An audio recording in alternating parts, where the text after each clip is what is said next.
இன்றைக்கி நம்ம சேனலில் என்ன பார்க்க போகிறோன்னா கம்பு லட்டு. அது எப்படி ஈஸியாக செய்கிறதுன்னு உங்களுக்கு இந்த வீடியோவில் சொல்கிறேன்.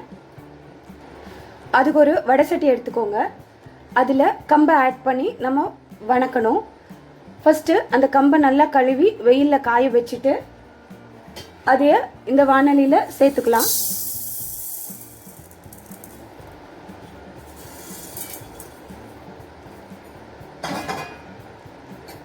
அதை நல்லா ஃப்ரை பண்ண ஆரம்பிச்சிடலாம்.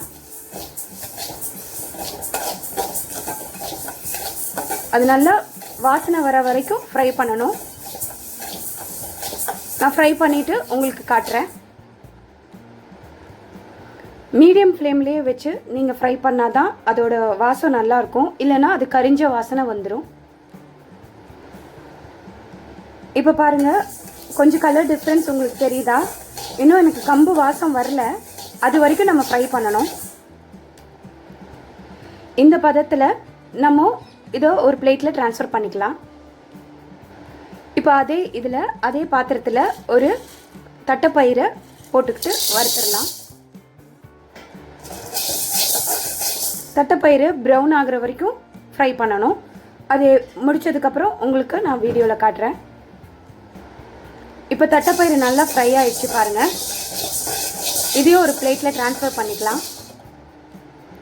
இப்போ அதே வாணலியில் பொட்டுக்கல்லையை கொட்டிக்கலாம். அது சூடு பண்ண தேவையில்லை. கேஸ் ஆஃப் பண்ணதில் அதே ஹீட்டில் சூடு பண்ணால் போதும். அந்த பொட்டுக்கல்லையோடைய ஒரு 4 ஏலக்காய் ஆட் பண்ணிக்கோங்க. அந்த வாணலியோட சூட்லேயே வறுத்துட்டா போதும். இப்போது இது எல்லாத்தையும் ஃபேன் காற்றுக்கடியில் ஆற வச்சுட்டு ஒரு மிக்சி ஜாரில் பிளெண்ட் பண்ணிவிட்டு நான் எப்படி லட்டு செய்கிறதுன்னு உங்களுக்கு செஞ்சு காட்டுறேன். இந்த மாதிரி நீங்கள் ரெடி பண்ணி வச்சுக்கிட்டிங்கன்னா உங்கள் குழந்தைங்களுக்கு எப்போல்லாம் தேவையோ நீங்கள் லட்டு நெய்யும் சர்க்கரையும் நாட்டு சர்க்கரை இல்லைன்னா வெல்லம் வச்சு நீங்கள் உடனே லட்டு செஞ்சு உங்கள் குழந்தைங்களுக்கு ஸ்கூலில் கொடுத்து விட்டுறலாம். இப்போ நம்ம அரைச்சிட்டு வந்த கம்பு மாவும் வெல்லமும் எடுத்துருக்கோம். இது ரெண்டையும் மிக்சியில் பிளெண்ட் பண்ணிவிட்டு எப்படி மிக்ஸ் பண்ணுறதுன்னு உங்களுக்கு காட்டுறேன். உங்களுக்கு இந்த கம்பு ப்ரீமிக்ஸ் தேவை அப்படின்னு சொன்னால் நீங்கள் எங்கள் கீழே இருக்க நம்பருக்கு காண்டாக்ட் பண்ணலாம். நீங்கள் வெறும் வெல்லம் நெய் மாத்திரம் ஆட் பண்ணி நீங்கள் உங்கள் குழந்தைங்களுக்கு உருண்டை பிடிச்சி ஸ்கூலுக்கு கொடுத்து விட்றலாம். இப்போ நான் மிக்சியில் பிளெண்ட் பண்ணி எடுத்துகிட்டு வந்துட்டேன். நெய்யை சூடு பண்ணி அதில் ஊற்றிட்டு நல்லா மிக்சிங் கொடுத்துக்கோங்க. அந்த நெய் எல்லா இடத்துலையும் ஸ்ப்ரெட் ஆகிற மாதிரி நல்லா மிக்சிங் கொடுத்துக்கணும். நீங்கள் டாப்பிங்ஸாக கேஷ்யூஸ் இல்லைனா பாதாம் வச்சு உங்கள் குழந்தைங்க ஸ்கூலுக்கு கொடுத்து விடலாம். இப்போது அதை உருண்டை பண்ணி எடுத்துகிட்டு வந்துட்டேன். எவ்வளோ அழகாக இருக்குன்னு பாருங்கள். உங்கள் குழந்தைங்களுக்கு ஹெல்த்தியான டிஷ்ஷஸ் கொடுத்து விடுங்க.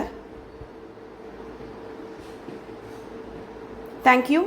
Subscribe and like the channel.